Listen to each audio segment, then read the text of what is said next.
नमस्ते, म अर्जुन भण्डारी, पोखरा महानगरपालिका 29 निवासी। पेसागत हिसाबले युवा उद्यमी, युथ एक्टिभिस्ट र विभिन्न सामाजिक संस्थाहरूमा क्रियाशील भएर युथहरूलाई युथ एन्टरप्रेन्योरसिपमा मोटिभेट गर्दै हिँडेको युवा। शिक्षाको हिसाबले चाहिँ म मास्टर्स इन बिजनेस एडमिनिस्ट्रेसन अहिले पोखरा युनिभर्सिटीमा पर्स्यु गरिरहेको छु। युएसवाइसी वास्तवमा भनिराख्दा मेरो लागि एउटा ड्रिम टु एचिभ नै हो।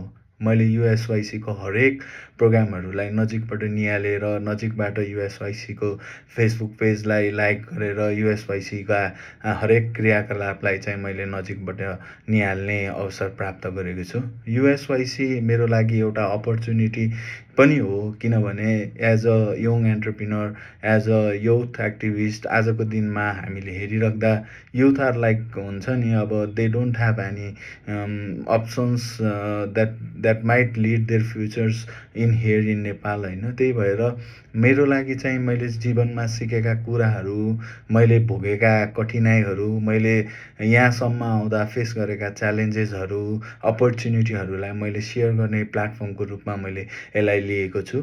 जस्तै युएसवाइसीको जुन थेम छ, त्यो थेममा बसेर काम गरिराख्दा मैले पनि एउटा खालको नेटवर्किङ र कनेक्टिभिटीको बाटो चाहिँ पाउँछु भन्ने मैले आशा राखेको छु।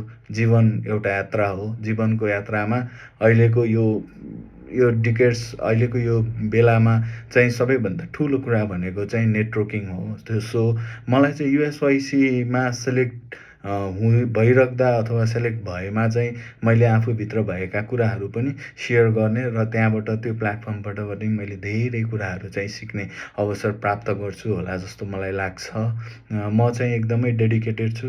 युएसवाइसीमा मैले 3 चोटिसम्म एप्लिकेसन्स राखेको थिएँ, but unfortunately I could not be selected. But that's not a point, किनभने मेरो लागि चाहिँ it's a dream to be accomplish. So I have been doing this from 3 years। So मेरो लागि चाहिँ USYC is really a dream to achieve. So म चाहिँ यो युएसवाइसीको लागि चाहिँ फुल्ली कमिटेड भएर आफ्नो एप्लिकेसन चाहिँ पेस गरेको छु।